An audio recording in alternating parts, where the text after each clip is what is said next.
I give in the book more examples for issues where rabbis do not understand the Old Testament, and it's important. I'm not trying to pick up on a rabbi on a personal level. I actually appreciate a lot of the characters' issues, but when they're ignorant about something and they're misleading people, and people like the Jews for 2,000 years from one disaster to another, you have to stop and say what's going on here. It's much more to that than what they seem to say, and they always keep saying that they're the one that's protecting the Jews. You should check it out. You'll be surprised to see that the rabbis are actually part of the problem, not part of the solution, because they have been taking the Jews from one disaster to another, and it's going to just get worse in the future in that regard. I'm giving a few number of issues which are show that the rabbis do not understand the Old Testament, even the Torah. A lot of times the rabbis will kind of say, yeah, you don't have to concentrate so much on the prophets or the Ketuvim, as long as the Torah. And I take a lot of issues from the Torah to show that they don't understand. And it's not just semantic issues, it's issues that show you that they don't really understand where we're coming and where we're going and what's in the middle. And that's important. That's extremely important. So you have to study yourself for some issues.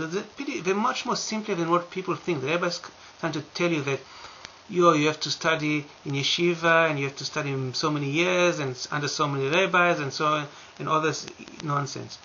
The Bible and the Old Testament was given to people that were farmers, shepherds, carpenters, simple people. My point is that the Old Testament is a simple book. It was given to simple people, and the rabbis were the ones that confuse a lot of things. So you study yourself the creation story. I already talked about the creation story, the difference between the 6-day creation theory and the real creation story.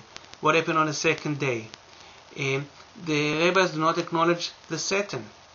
The Satan is the force that manipulate this world, and they don't acknowledge him. And I'll show you later, as I talk also about the Edomites and within the Judaism, how they mislead the Jewish people into disaster. And you have to understand it's all because of the Satan. They don't understand the death of Adam, because they don't understand the difference between soul and spirit. They don't understand the difference between soul and neshama. I talk about those issues in my book because it's important. You have to challenge the rabbis, and so far, people in the Jewish people they never challenged the rabbis. It's either like they accepted the rabbis or became secular, which is like I don't want to hear about the issue. But both situations are terribly wrong. They're terribly wrong because the Jewish people are not saved just because they're Jews. There's a process that you have to go to be saved, and Jews are totally oblivious to that. So this is why it's so dangerous. It's also very dangerous because there are a lot of people that hate the Jews, and they taking advantage of the Jewish people and causing them disasters. And the Jews need to protect themselves by knowledge, so by knowledge and by fellowship with Elohim. But the rabbis do not provide this fellowship, by the way. They talk in some highly way, but they're not. They don't have fellowship with Elohim because they're not acknowledging Yeshua the Messiah. So please read the book, The True Love of Elohim, and it's important. I'm trying to make it as simple as possible. And now the rabbis will always come back and say, now he didn't study the yeshiva for 20 years, so he doesn't know what he's talking about, and he's not part of the line of Moses, Joshua, Judges, and so he doesn't know what he's talking about.